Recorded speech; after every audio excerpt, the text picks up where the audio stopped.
Hello there, and welcome once again to The Verdict. Mick Cornett with Kent Meyers. We're here every week, meeting interesting people and dealing with topical issues, and we welcome in a good friend this week. Yes, we have very few guests that I have known longer than I've known our guest, over 50 years. He's been a friend of mine. The Honorable Tim Leonard, retired United States District Judge from the Western District, and he's got quite a career history that we're going to talk about with him today. Yeah, Bob Burke wrote a recent biography. Yeah, Merry Christmas. Oh, Merry Christmas This to is you. our Christmas show. That's right. That's why you wore the red tie. That's it. I left my hat at home. Well, thank goodness for that. We'll be back in just a moment. You're watching The Verdict. Our guest today is the Honorable Tim Leonard.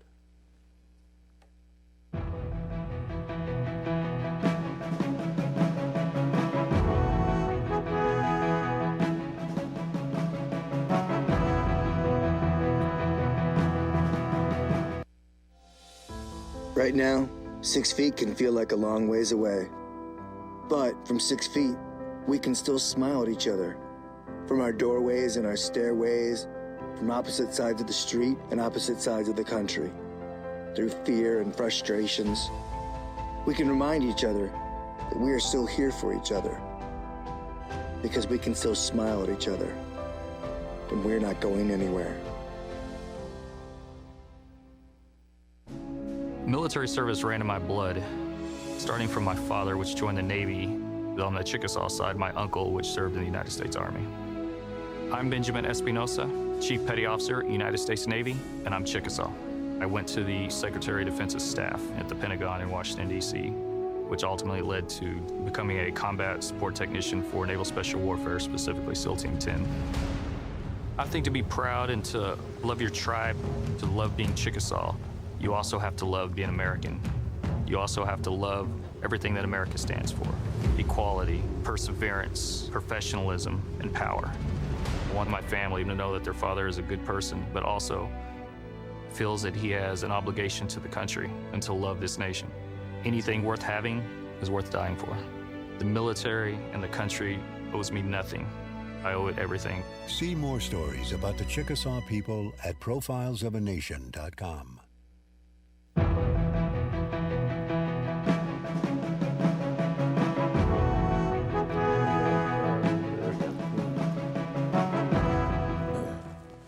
Welcome back to the set of The Verdict. Mick Cornett with Kent Meyers. Kent's going to introduce today's guest. Yes, as I indicated in the open, I've known our guest many, many years, so we won't get into that.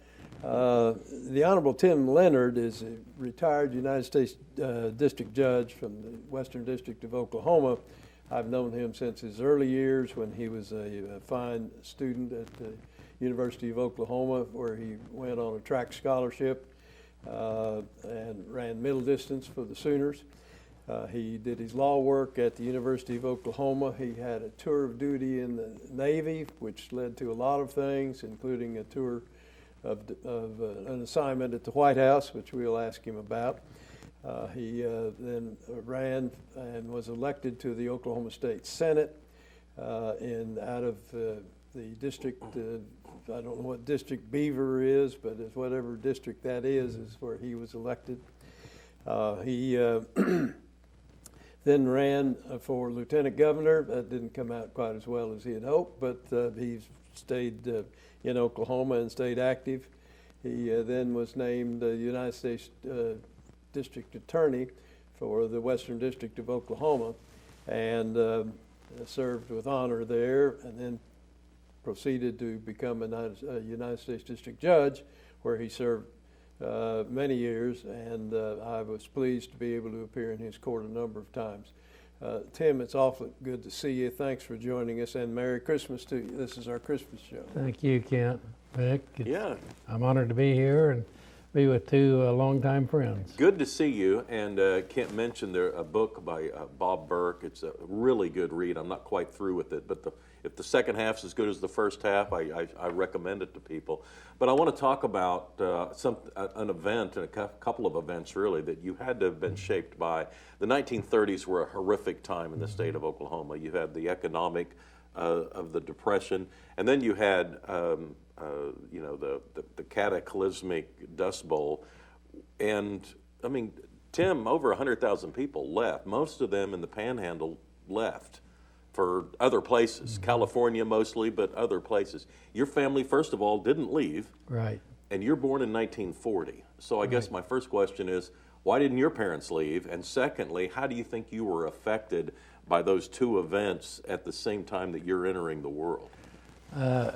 My parents didn't leave, and there were a number of people that didn't leave from the Panhandle. You know, the John Steinbeck story, Grapes of Wrath, dealt more with tenant farmers from eastern Oklahoma and all of that, but there were a lot of people in the Oklahoma, Texas, Panhandle, and western Kansas that did leave. But I think how it affected me, of course, I was born right before World War II started for the United States, and going through those early war years, and I remember some of them, but I think hearing my dad and hearing other people talk about struggling through the Dust Bowl and the economy and the way they lived and had to live to survive had a real impression on those of us who grew up in that next generation, hearing their stories and knowing just what a survival mode that they were in to get through those years. Well, that leads me to my next question. There's a story in the book about how you as a small child are stranded in a snowstorm. Right. Tell our viewers about that incident in your life and how you may have been fortunate to even survive it. Well, we used to have some pretty good snowstorms out there, and you know, the snow blows sideways out there instead of coming down gently. But no, we were coming home. I was 6 years old, first grade, and I used to ride a school bus about 80-some miles a day because we lived on a small ranch quite a ways from town. But we got caught in a snowstorm, and my dad's car went off into a ditch, and no houses around or anything else, and we were in the middle of this blizzard, and he carried me most of the way, but we would follow the fence lines so we wouldn't get lost. You couldn't tell which direction you were going. And we finally went to, my dad knew where to, hopefully somebody was home, but we went to a neighbor's house who was about 3 miles. We walked through this blizzard, and it was we spent the night, and then my dad walked back to our house, which was pretty isolated, about 8-10 miles away the next morning, got a tractor and came and rescued my brother and I and brought us home. But I have very vivid memories of that, you know, as a small child, that walking through that blizzard. I bet. Well, now let's fast forward a little bit, not too far, to your high school years and talk about your beginnings of your running track. Well, I was mainly interested, my dad was one of those early, he would not let me play football. That's what I wanted to do. But he just said he saw too many guys hobbling around when they're 40 years old, and I was kind of a small frame kid. And anyway, so I focused on basketball, and I was trying to get a basketball scholarship. And a coach from one of the schools out there said, you need to work on your speed. Do you go out for track? And I say no. So my junior year, I decided to run track just to work on my speed for basketball. I ended up having the fastest time in the state the first after 4 meets that I ran my junior year in our class, not in the whole state. And so then I ended up the next year with a track scholarship to OU. And you ran all 4 years, I guess. Ran all 4 years, ran middle distance, 880 then, and the 440 on the mile relay, and then we had to run cross country in the fall, which I'd never done in high school or anything. Did you ever run against J.W. Mashburn? No, he was older than I was. Yeah. I did run against Billy Mills, who was an Olympian, and he ran at KU then. And of course, I only saw him from the backside. Gold medalist in '64, I yes, think. Yeah. And made that great run. Here comes Billy. Right. I've heard the call, yeah. And some other, we had some very good teams. We won the Big 8 twice and had an Olympic shot putter from England who placed 5th in the Olympics. And then we had Anthony Watson from Oklahoma City who went down on a half scholarship and ended up being in the Olympics as a long jumper his second year there. And so we had some very good athletes. And Who's your track coach? Bill Carroll was the track Yeah. coach. And J.D. Martin held the world record in the pole vault for a while. He was a teammate, so from a little town of Eric out in western Oklahoma. So we had some really good teams, and it was, I got to travel a lot of the country, took my first airplane ride and a few other things. So it was, came a long ways from Beaver doing that. Well, after OU, then what? Well, I went to law school after undergraduate. Graduated from law school, and of course it was in the middle of the Vietnam War, and we were all single and been first on our draft board for a number of years. And so several of us, we had a choice between the Army, Air Force, and Navy, and we looked around and we saw all these little Army bases and Air Force bases close to Oklahoma, so we decided this was an opportunity to maybe get out and see something different in the world.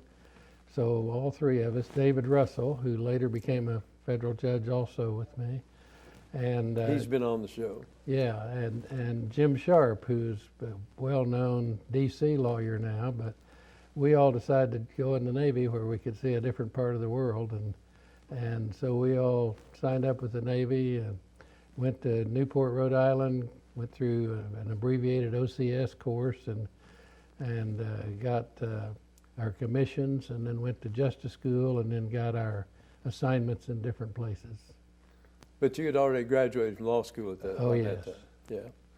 Well, tell us about your, well, we just have about a minute left. Why don't we go ahead and Okay, let's go ahead and take a break. take a break? Okay. We're visiting with Judge Tim Leonard. You're watching The Verdict, and we'll be right back.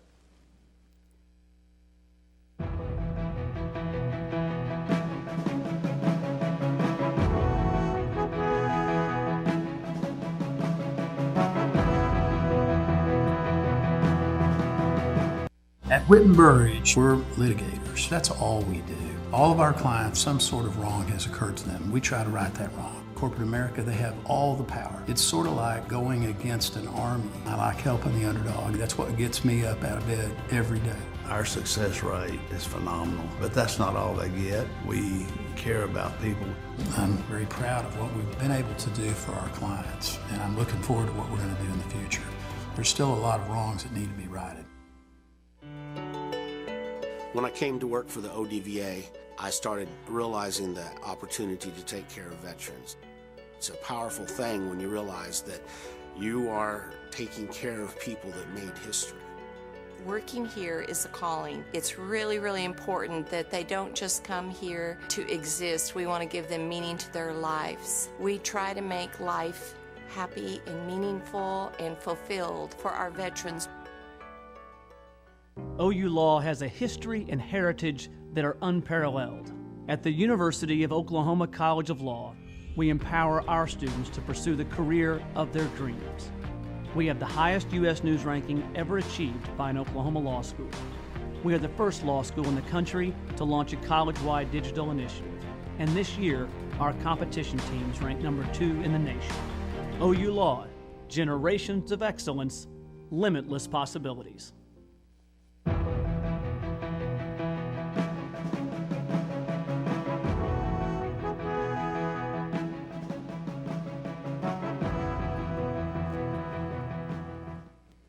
Welcome back to the set of The Verdict. Mick Cornett with Kent Meyers and our guest, Judge Tim Leonard. When we left, you were pursuing your career in law, and pretty soon you're going to be at the White House.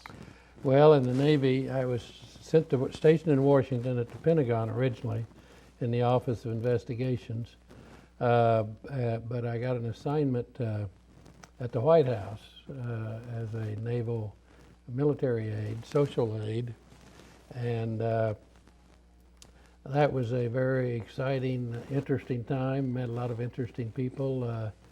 I guess one of the real highlights was I got to go to Camp David with the president a couple of times and out on the presidential yacht, but met all kinds of famous people and everything Now, else. is this President Nixon you're referring President to? Johnson. President Johnson, Lyndon okay. Johnson, yeah.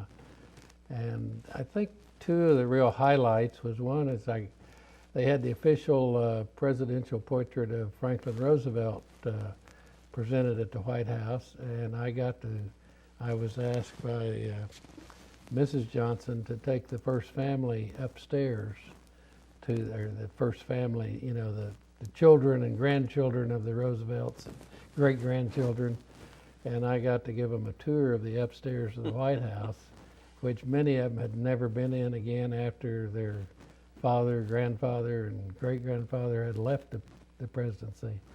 And to hear them tell the stories and everything else was fascinating.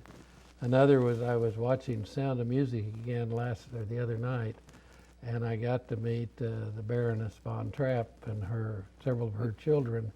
Her husband, of course, was deceased, but after all of World War II and everything, they ended up in Stowe, Vermont, running a ski lodge, and she was a guest one time and to visit with them and people like that. It was just a fascinating experience. Sounds like it. Now, you met another very important person in your life, did you not?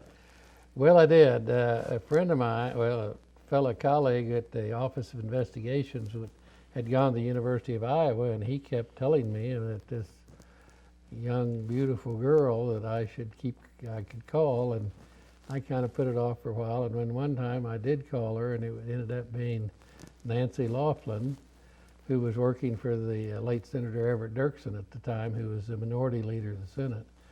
And she was from Illinois, and we had a date, and within 3 months we were engaged, and 6 months we were married, and that was 55 years ago this next summer. So we'll give her our regards. I will do it. Congratulations on that, and the two of you came to Oklahoma. We did. Nancy's been a real trooper. After I got out of the Navy, I decided I didn't want to be up in the bureaucracies of Washington, D.C., and came back and went to work, had an opportunity to go to work for G.T. Blankenship, who was Attorney General.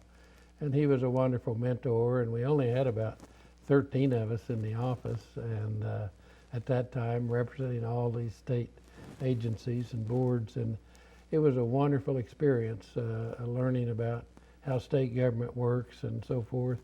And at that time, the Attorney General's office, their opinions had the effect of law unless a court overturned it. That's changed now, but there were a very interesting process, and then GT was defeated.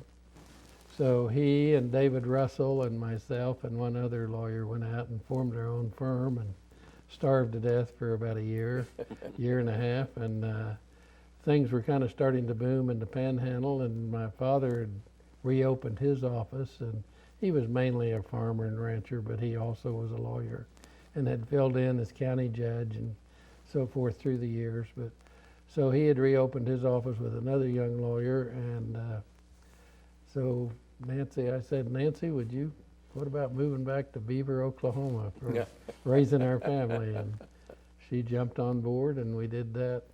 Now, the population of Beaver about that time was It was about 2,000, and there was a lot of oil and gas activity, and it was a pretty prosperous community. And Beaver County at that time was the second largest gas producing county in the state, behind Texas County, where Guyman is. So there was a lot of activity going on out there. And but anyway, we stayed out there and raised our family up until high school age, when we left and moved back down here to Oklahoma City. Now, you were elected to the Oklahoma State Senate. Yes. Talk to us about that, from that district, I presume. Well, my father had been in the Senate in the 40s when I grew up, and that kind of instilled a little political interest in myself, and when I was a kid, and then of course in Washington and all of that. And but so I ended up running for the state Senate, getting elected from that district out there, which is the largest in the state. From one end to the other is the same distance as Kansas to Texas on I-35, so it's my goodness, huge area. But I did that for 9 years. I filled the term of Senator Field, who had replaced my father in the Senate when my father didn't run again. So he'd been there 29 years, And I ran against his son, Larry, who was a good friend of mine, who was a lawyer in Guyman, and ended up... And he was a classmate of mine as well. Yes, yes, and he'd been a friend, and ended up, fortunately, winning and served 9 years. And we would move our family back and forth because Nancy's father had been in the Illinois Senate and mine, and instead of being gone 6 months a year, why we'd go a half a year and live down here, and the kids would go to school, and a half a year in Beaver. And that lasted until high school, where you really couldn't do that because of activities and sports. So I didn't run again, and we moved to Oklahoma City, and then I became U.S. Attorney. Well, talk about your service as U.S. Attorney. I know that's an awfully important position, and a lot of people don't even know who is the U.S. Attorney, but it is a very prestigious and important position. How did you enjoy your service? I enjoyed it immensely. It is it's a very hard job, a difficult job if you do it right, because you're affecting people's lives in all sorts of ways, you know, whether they're prosecuted or not. But yeah, it was a very fascinating job, and we grew a lot in the office when I was there because of all of the, we still had a lot of fallout from the Penn Square Bank, and there was a lot of bank fraud cases, HUD fraud cases, and our office probably doubled in size in my 3 years because of all of those cases that went to trial. And we had a few, it was a little difficult.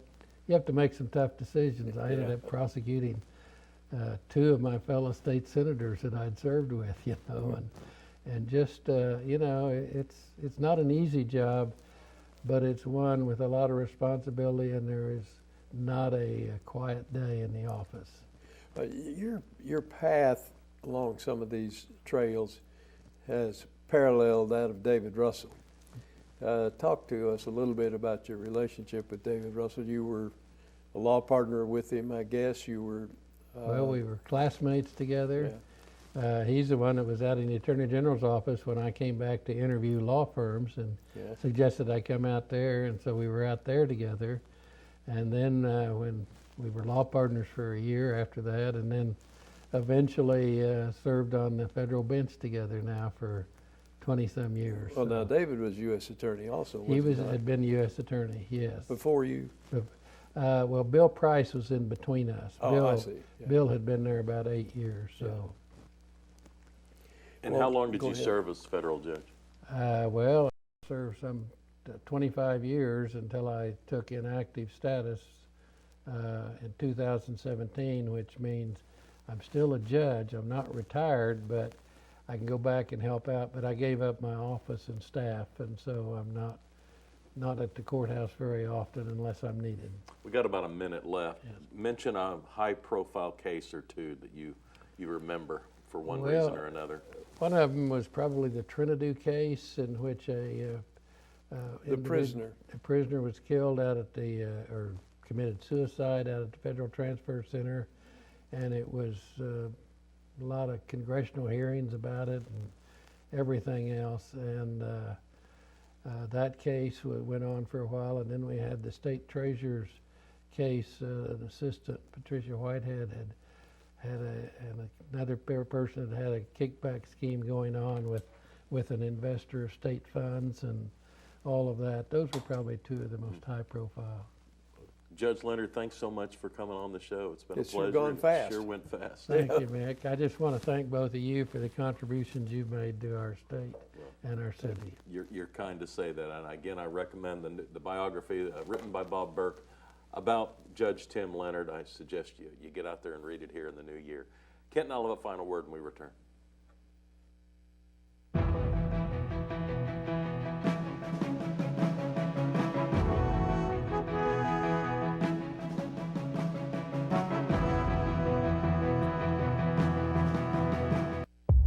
This is the epidemic of my generation. This is my HIV. This is my Black Plague. In the midst of one of our state's largest crises, Oklahomans are dying from this preventable and treatable disease on a daily basis. we believe there's hope. That little pill will cause destruction through your whole life. Watch the entire award-winning 9-part docuseries Killing Pain, made available by Fighting Addiction Through Education at killingpain.com. It used to be okay in teachers' lounges. It used to be okay in maternity wards. It was okay in sporting arenas, college campuses, and office spaces. But now that we understand the deadly dangers of secondhand smoke, that's not okay anymore. So why is it okay that thousands of employees are exposed to it every day at work? Bottom line, it's not okay. Let's protect hardworking Oklahomans. Join the fight at stopswithme.com. All children deserve a life of hope and love, but sometimes they experience a life of pain, neglect, and abuse. When that happens, each child deserves all the quality assistance and representation that can be offered in our legal system. For more information, call 23-CHILD. Oklahoma Lawyers for Children, helping to bring hope and love back to the lives of abused children. You will always be mom and dad to me. I think for us, once we got started and we began to see the tremendous need just within our state, it really was just a calling for us. The blessings far outweigh any obstacles that we've faced. You will always be mom and dad to me.